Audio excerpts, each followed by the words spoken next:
অর্থ অলঙ্কারাদির সম্বন্ধে শ্রী শ্রী মায়ের ধারণা ছিল শ্রী রামকৃষ্ণের তুলনায় একটু ভিন্ন রকমের।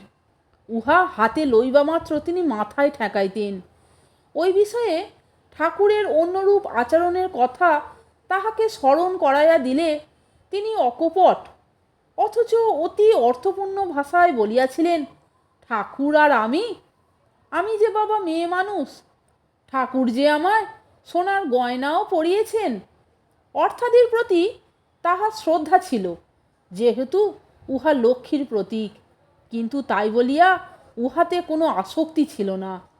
একবার জয়রামবাটি যাইবার পূর্বে মা সেবকের হাতে একখানি 10 টাকার নোট দিয়া দেশের এক দুস্থা মেয়ের জন্য একখানি গায়ের কাপড় কিনিয়া আনিতে বলিলেন। সেবক 2.5 টাকায় উহা কিনিয়া বাকি টাকা মাকে ফেরত দিতে গেলে